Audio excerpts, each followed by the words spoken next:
tengamos la casa llena. Muchísimas gracias una vez más por esa acogida que hacen a la labor de su servidora.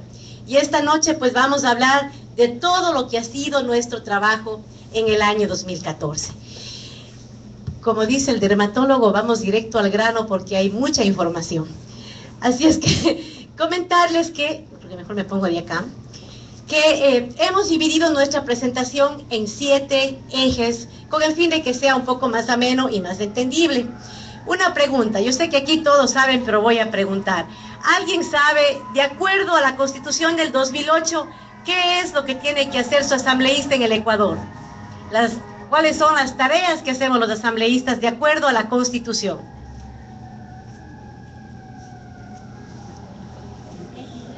Y fiscalizar, exactamente. De acuerdo a la Constitución del 2008, gracias a la cual nosotros como migrantes tenemos representantes de la Asamblea Nacional, tenemos como función precisamente esa, legislar y fiscalizar. Y aprovecho también dando un poco más de información, porque muchas de las veces, por ejemplo, los ecuatorianos que están por primera vez aquí, a lo mejor no conocen. Así es que es importante ir recordando eso para que vayamos todos comprendiendo un poco más lo que es nuestra participación en la Asamblea Nacional. Decirles que en la Asamblea tenemos 137 legisladores, todos representantes de varias provincias. En el exterior, los migrantes, tenemos 6 asambleístas, 2 por cada circunscripción, 2 por Estados Unidos y Canadá, 2 por Europa, Asia y Oceanía, y 2 por Latinoamérica y el Caribe, 6 en total. Entonces, en el primer eje de esta noche, vamos a hablar sobre nuestro trabajo legislativo. Luego vamos a hablar un poco de los esfuerzos que realizamos en el 2014 para poder estar en contacto con ustedes.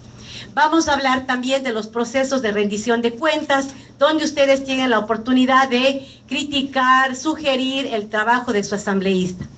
Vamos a hablar también de los casos de vulnerabilidad y exigibilidad de derechos que hemos manejado desde el despacho. Vamos a hablar sobre la difusión de nuestra voz, qué es lo que hacemos sus representantes en Ecuador para poder hacer llegar su voz acá desde el exterior. Vamos a hablar también sobre la promoción de políticas públicas que hemos trabajado en el 2014 y también hablar al final de nuestro compromiso y militancia con la comunidad. En la primera gran arista de esta presentación, la labor legislativa. Decirles que en el año 2014 la Asamblea Nacional aprobó 15 leyes, todas ellas importantes, muchas de ellas estuvieron paralizadas durante años, porque en la Asamblea Nacional lamentablemente no teníamos los votos suficientes para poder aprobarlas.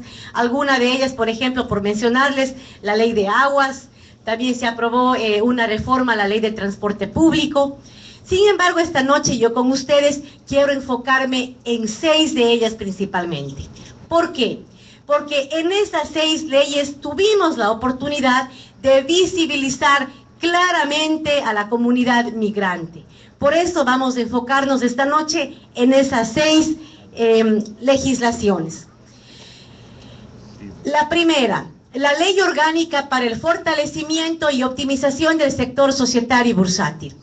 Todos aquí estamos probablemente familiarizados con lo que es Wall Street, la industria financiera en Nueva York. Cuando vemos ahí el stock market, todo siempre en las noticias, estamos familiarizados con que en este país, por ejemplo, la industria financiera es un puntal importante para la economía porque da diferentes opciones de financiamiento y también de inversión para los ciudadanos y ciudadanas. Decirles que en el país también existía una bolsa de valores, un mercado de valores. Sin embargo, esta industria en el país es todavía demasiado pequeña. Por eso nuestro presidente está tratando de impulsar este sector para poder dinamizar nuestra industria financiera y poder proveer de nuevos mecanismos de inversión y de financiamiento. Así es que ese era el objetivo fundamental de la ley. Sin embargo, siempre en todas las leyes hay ciertas modificaciones a otras legislaciones. Y dentro de esta ley particularmente se hablaba de eliminar la figura del fideicomiso para los préstamos de vivienda. ¿Qué quiere decir? Ahora, por ejemplo, los migrantes o las personas, los sectores de la población que no tienen muchas garantías porque a lo mejor no tienen historial crediticio o porque a lo mejor no podemos probar el ingreso, pues hemos podido obtener nuestra vivienda a través de esa figura de fideicomiso, que lo que hace es ser una herramienta que tienen los bancos para garantizarse su retorno si es que la persona no paga. Si es que por A o B la persona que compra la vivienda no paga, el banco usa esa figura de fideicomiso que le permite embargar sin tanto problema la vivienda a la persona que no cumple con su obligación.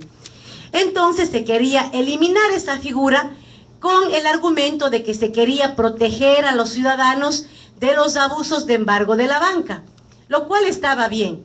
Sin embargo, estaban dejando esa figura para las viviendas de $30,000 o menos, es decir, para las viviendas de interés social. O sea que el argumento era, vamos a proteger a unos, pero a otros, probablemente los que no paguen porque son los que compran las viviendas más pequeñas, no porque no quieran vivir cómodos, sino simplemente porque no tienen para algo más grande, iban a quedar indefensos. Y además, si es que eso se aprobaba como estaba, personas como nosotros los migrantes que no tenemos grandes garantías de ingreso y de crédito, probablemente una de dos, no podíamos ingresar al préstamo, y si es que accedíamos a un préstamo, probablemente lo hubiésemos accedido a un interés mucho más alto, porque la banca es así, jamás pierde. Más riesgo, tienes que pagarme más. Entonces, dentro del debate, nuestra propuesta era no, que no se elimine esta figura, no porque queríamos ayudar a la banca, sino porque lamentablemente hasta ese momento era el único mecanismo que personas como nosotros los migrantes teníamos para poder cumplir con ese sueño de nuestra primera casa. Así es que dentro del debate de la Asamblea pudimos visibilizar esa necesidad y conseguimos que no se elimine. Además hicimos una recomendación adicional al ente regulador pertinente para que no elimine la figura, sino que más bien tengan más control para prevenir que la banca no abuse pues con la aplicación de estos fideicomisos mercantiles para viviendas. Aquí en este debate se visibilizó nuestras necesidades de compra, se visibilizó qué tipo de vivienda nosotros compramos y que era el único mecanismo a través del cual probablemente podíamos acceder a nuestra vivienda. Dentro del Código Integral Penal, el Código Integral Penal es una ley en la que se clasifican todos los delitos, desde el más chiquito hasta el más grande, desde un delito de hurto de un celular hasta un delito de un suicidio. Dentro de esta ley, compatriotas, se clasifican los delitos, se ponen las penas. Nuestra participación dentro de esto era asegurarnos que lo que ya existe en la Constitución en relación a movilidad humana se mantenga. Y asimismo en ese proceso de aprendizaje me permito preguntarles, ¿cuántos de ustedes saben lo que es la movilidad humana? Que es un término que se está usando mucho y que me gustaría, antes de continuar usándolo, asegurarnos que todos lo entendemos. ¿Alguien le gustaría compartir lo que entiende por movilidad humana? Migración. Migración, perfecto. ¿Qué tipo de migración? Interna, externa. Toda. Perfecto, exactamente, esa es la respuesta. Movilidad humana es como un paraguas grande que envuelve todo lo que significa desplazamiento humano, por diversas razones. Ahí estamos los que salimos del Ecuador, o sea, nosotros, los que ingresaron a vivir en el Ecuador, es decir, los inmigrantes en Ecuador, que son hermanos de Perú, Venezuela, Colombia, España y otros países. También están otro grupo, por ejemplo, los refugiados, que son hermanos colombianos que vienen a vivir al país, que viven en la frontera, no porque quieran vivir en el país, sino porque en esa área de frontera, a veces la guerrilla, pues, pone en riesgo su vida. Ellos se han desplazado a la frontera norte de nuestro país para salvaguardar su vida. En ese caso, a ellos se les considera refugiados. Entonces, En nuestra Constitución del 2008 hubieron grandes avances en esto de movilidad humana, porque la Constitución ecuatoriana reconoce el derecho a migrar. Dice que nosotros tenemos el derecho de desplazarnos, que no hay ser humano ilegal, sino que hay ciudadanos irregulares que por diferentes circunstancias han tenido que emigrar a un país, a lo mejor sin una visa, pero que no pueden ser catalogados como ilegales. Se defiende el derecho del ser humano, se habla de ciudadanía universal. Sin embargo, les voy a comentar algo que se pretendía colocar en esta ley. Una pregunta, nuevamente porque quisiera que participemos. Cuando hay aquí un migrante, uno de nosotros, por obvia circunstancia, comete un delito, ¿es deportado por todos los delitos o solamente en algunos? En algunos, ¿no es cierto? Claro, es decir, un delito que no es muy grave, no pasa nada. Si es grave, probablemente le deportan aquí en este país. Otra cosa, cuando nos deportan, ¿cuánto es la pena que pagamos fuera del país por haber sido deportados? 10 años, exactamente. Si a usted le deportan, usted no puede aplicar para visa ni para nada, sino hasta 10 años. Sin embargo, en el Ecuador, cuando hablamos de movilidad humana, cuando hablamos de ciudadanía universal, de derecho a migrar, se estaba pretendiendo colocar en esta ley, por ejemplo, un artículo que decía que si un inmigrante en Ecuador cometía un delito, deportado, sin importar el delito. Y encima de eso, si es que era deportado, no podía volver al Ecuador, sino hasta después de 25 años. Es decir, peor que en Estados Unidos. Y ahí pues obviamente el debate entra en el derecho a migrar, la movilidad humana, cómo nosotros como Ecuador podemos pedir respeto a los derechos humanos de nuestros compatriotas si casa adentro estamos peor que Estados Unidos. Pudimos flexibilizar este artículo haciendo las siguientes modificaciones. En primer lugar, discriminando el delito, no cualquier delito es igual.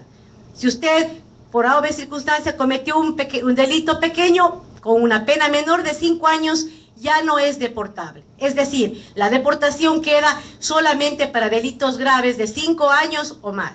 Primer cambio. Segundo cambio, si la persona que cometió el delito está casado con un ecuatoriano o una ecuatoriana o tiene hijos ecuatorianas, antes del cometimiento del delito ya no es deportable. Es decir, estamos valorando la unidad de la familia. Si por A o B un miembro de la familia comete un delito, que pague con el delito, pero si tiene fuertes lazos familiares con nuestro país, en honor al derecho de los demás miembros de la familia, no es deportable. Y por último, si le tienen que deportar, pues tendrá una pena de 10 años fuera, al igual que en este país. Es decir, pudimos flexibilizar de alguna manera este artículo para también darle ese toque de humanidad que tenemos nosotros los ecuatorianos, esa sensibilidad al hecho migratorio y pues al reflejar dentro del debate todo lo que nosotros padecemos desde el exterior precisamente por nuestra condición de migrantes. Dentro de la ley del cierre de la crisis bancaria, ¿quién de ustedes aquí no recuerda la crisis del 99? Cuando se murió nuestro Sucre, cuando los bancos quebraron, cuando gente se suicidó porque vio desaparecer todos los ahorros de su vida en cuestión de días. Esta ley lo que trataba es reivindicar, hacer justicia a aquellas personas que se vieron afectadas por la crisis del 99. Por ejemplo, a las personas que perdieron su dinero, que no pudieron recuperarlo, esta ley les daba la oportunidad de que el Estado les pague hasta $75,000. Usted tenía que acercarse al Banco Central, presentar prueba de que usted perdió dinero ahí y el Estado le devolvía hasta $75,000. Primer beneficio grande de la ley. Segundo beneficio grande de la ley. Dentro de esta crisis hubieron personas que en este momento tenían una deuda, a lo mejor un negocio, y lamentablemente por la crisis su negocio desapareció, o a lo mejor tenía un préstamo en sucres que se dolarizó, y a lo mejor ya no podía pagar el interés de los dólares. Estas personas no pudieron pagar el dinero, no porque no quisieran, sino porque las circunstancias económicas del país fue tal que se les hizo imposible. Muchos de ellos tuvieron que emigrar a Estados Unidos, a España, y pues se quedaron con ese historial crediticio negativo. ¿Qué es lo que pasaba con ellos? Si ellos querían endeudarse para su primera casita, no podían porque tenían eso ahí pendiente. Si sus hijos querían aplicar para una beca con el Estado, no podían porque sus padres tenían un historial crediticio. Es decir, tenían una vida económica prácticamente terminada en el país sin ninguna oportunidad financiera. Esta ley le daba oportunidad a esos ciudadanos de refinanciar esta deuda, eliminando por lo menos hasta el 60% del valor de la deuda. ¿Cómo trabajaba esto? Por ejemplo, si usted se endeudó por $6,000, facilito, en el 99 estamos hablando, facilito esa deuda de 6,000, hoy día valía como 20. ¿Por qué?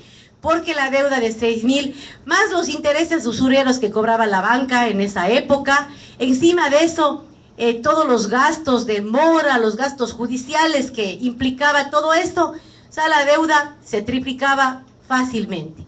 Esta deuda lo que hace es eliminar todos los gastos adicionales y tomar el valor original de la deuda. 6,000, hacer un recálculo con un interés del 6%, que en Ecuador es bastante bajo, y encima de eso le daba un tiempo de pago de 6 años, de los cuales el primero era de gracia. Es decir, el ciudadano tenía que acercarse, decir, ¿sabe qué? Yo soy un deudor de buena fe, aquí está mi prueba.